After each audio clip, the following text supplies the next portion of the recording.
Welcome back. You're watching The Money Show. Now, on this show, we don't only talk about investments, we also talk about how you can spend your money, because why else would you earn money if not to spend it? So, this time we're talking about what you can do in terms of spending on travel, for example. What are the deals out there, and how can you get the best bang for your buck, so to speak? Let me introduce you to my guest then. We've got Ajay Awtaney joining in. He's the founder of livefromalounge.com. Thank you so much, Ajay, for taking the time.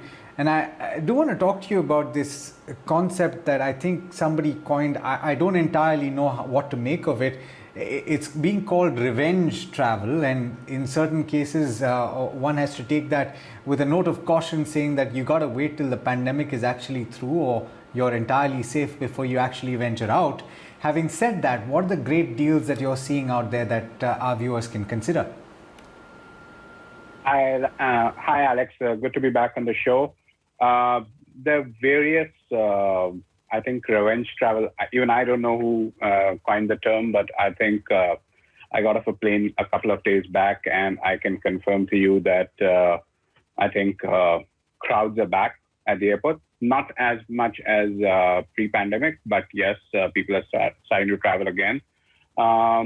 In terms of the deals out there, I think there are various kinds of deals out there. There are two major kind of deals out there on credit cards that I'd love to tell the audience about.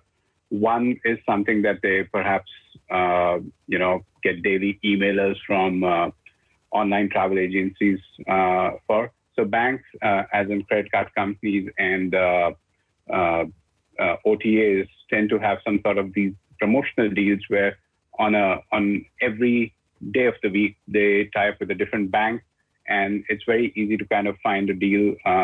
Sometimes you'll find an HDFC Bank credit card deal with Make My Trip, and on the next day you'll find a HDFC Bank credit card deal with Yatra, and so on and so forth. So there are various deals lined up for flights and hotels, which are funded by credit card companies. The discounts are funded by credit card companies, and one just needs to, kind of check out the various OTAs and from the credit card companies about which deal is valid on which day.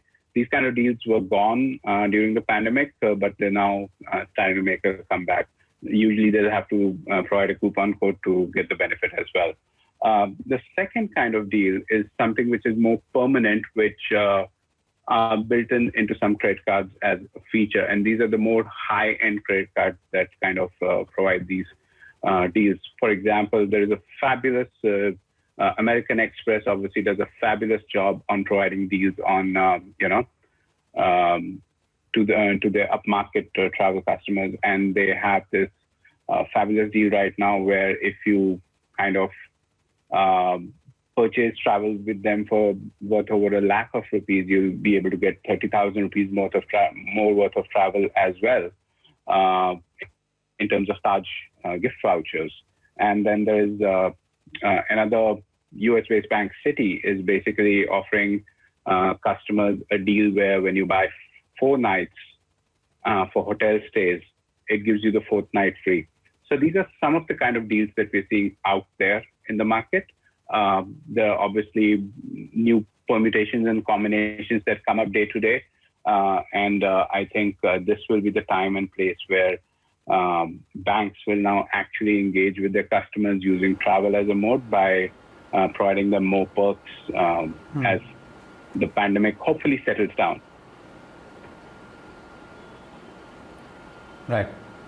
I have a follow-up to that, and it relates, Ajay, to strategy that one uses, because in a lot of cases when you spend that kind of money and there are so many deals out there, you need to have a strategy. So is there any way to maximize the amount that you can benefit through discounts, through points, through miles, say, that you've accumulated over a period of time? So see, there are two parts to this. One is if people really wanted to not spend money, I would advise them to take credit cards, which allow them the opportunity to earn miles. Now, these cards are largely only issued by 3 banks in India.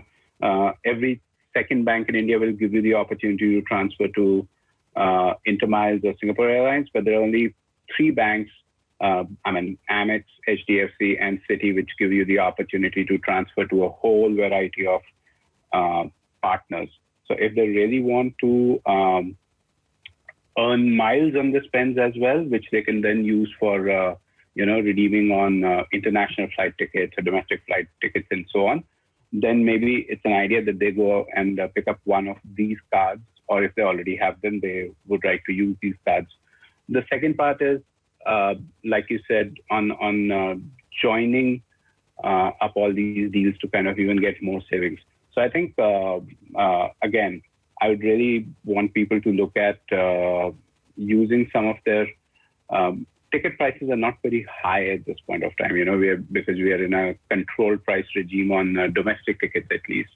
So it's a great time to actually spend cash and earn those points rather than, redeem them.